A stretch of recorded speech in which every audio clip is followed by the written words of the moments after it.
Hello friends, Manisha cooking and ব্লগে আপনাদের সবাইকে স্বাগত। বন্ধুরা, পৌষ মাস মানে পিঠে পুলির সময়। তো পিঠে থাকবে না তা তো হয় না, তাই আমাদের সবার পছন্দের, সবার প্রিয় পাটিসাপটার একটা রেসিপি আমি আপনাদের সঙ্গে আজকে শেয়ার করব। তা হলো গোবিন্দভোগ চালের পাটিসাপটা। তো চলুন শুরু করি।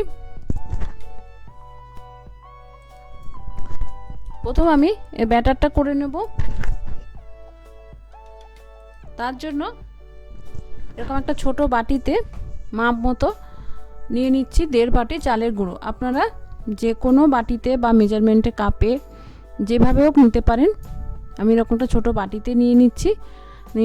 এবার গোবিন্দভোগ চালের গুঁড়ো করেছি আমি এখানে, আর নিচ্ছি এই বাটির মাপে 2 বাটি ময়দা। বন্ধুরা, এই গোবিন্দভোগ চালের গুঁড়োটা কিন্তু আমি বাড়িতেই করে নিয়েছি। প্রথমে আমি চালটা আধ ঘন্টা মতো ভিজিয়ে রেখেছিলাম, তারপরে জল ঝরিয়ে হালকা একটু শুকিয়ে তারপরে এটা আমি গুঁড়ো করে নিয়েছি। বাজারে চালের গুঁড়োর থেকে বাড়ির করা চালের গুঁড়ো কিন্তু খেতে খুবই ভালো হয়।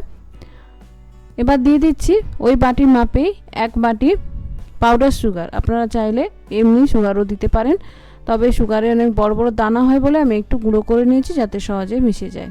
এবার দিয়ে দিচ্ছি 1 চিমটে নুন।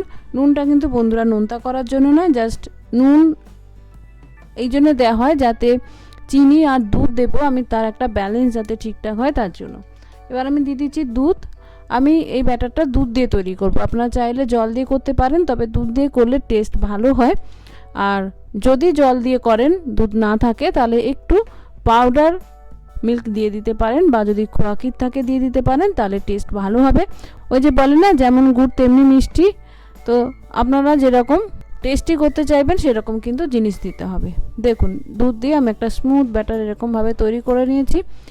এটা আমি আধ ঘন্টা মতো রেখে দেবো, এর থেকে বেশি রাখার দরকার নেই, যেহেতু চিনি দেওয়া আছে, পরে কিন্তু একটু পাতলা হবে। এবার ব্যাটারটা রেস্ট হতে হতে আমি এদিকে করে নেব পাটিসাপটার পুর বা ফিলিংটা। তার জন্য আমি এখানে একটা মিডিয়াম সাইজের নারকেল কুড়িয়ে নিয়েছি। এবার নারকেল কোড়াটা দিয়ে দিচ্ছি একটা কড়াইতে। দিয়ে দিচ্ছি পাটালি গুড়। আপনারা চাইলে এমনি খেজুর গুড় দিয়েও করতে পারেন, চিনি দিয়েও করতে পারেন, কোনো প্রবলেম নেই। তবে পাটালি গুড় এখন শীতের সময় পাটালি গুড় দিয়ে খেলে কিন্তু খেতে ভীষণ টেস্ট হয়, তাই জন্য আমি পাটালি গুড় দিয়ে করছি। এবার গুড়টা দিয়ে মিশিয়ে আমি 5 মিনিট মতো ঢাকা দিয়ে দেবো, যাতে গুড়টা গলে সুন্দর নরম হয়ে যায়। দেখুন 5 মিনিট পরে সুন্দর নরম হয়ে গেছে, গুড়টা কিন্তু অলমোস্ট গলে গেছে। এবার আমি মিডিয়াম আঁচে এটা আঠালো আসা পর্যন্ত করে নেব।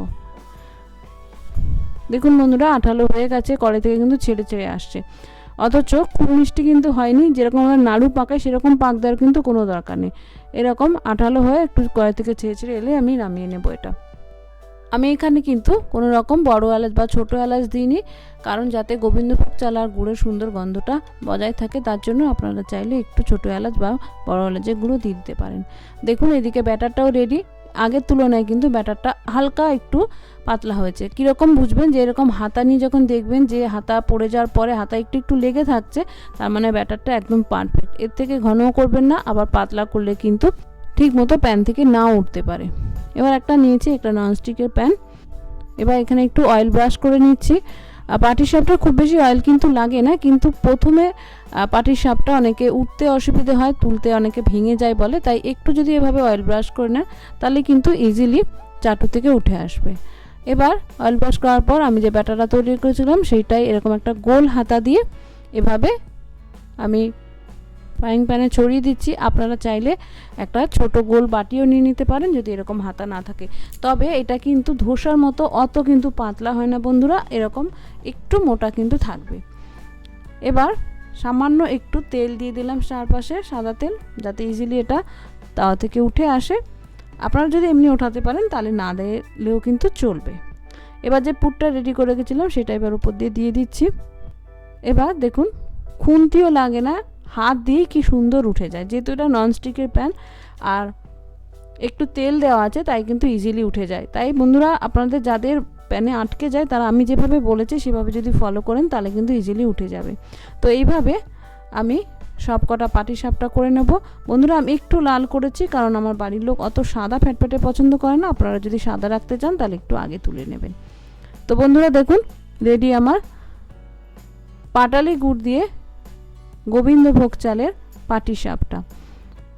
এটা কিন্তু খুব সুন্দর গন্ধ বেরোচ্ছে বন্ধুরা। একে তো গুড়, তারপর আবার গোবিন্দভোগ চালের, খুব সুন্দর উঠেছে, খুবই সুন্দর নরম হয়েছে। আর আমার বাড়ির লোক তো খেয়ে খুবই পছন্দ। আর আমার সব পিঠের থেকে পাটিসাপটা বেশি ভালো লাগে, তাই শীতকালে আমি একদিন না মাঝে মাঝেই কিন্তু পাটিসাপটা করি। আমি বিভিন্ন ধরনের পাটিসাপটা করি, তার রেসিপি আমার চ্যানেলে আছে, যদি দেখতে চান তাহলে আমার চ্যানেলে গিয়ে দেখে নিতে পারেন। তো আশা করি আমার এই গোবিন্দভোগ চালের পাটিসাপটা আপনাদের ভালো লাগলো। সামনে পৌষ সংক্রান্তি, অবশ্যই বাড়িতে করবেন, ফ্যামিলির সঙ্গে এনজয় করবেন। নমস্কার, ধন্যবাদ।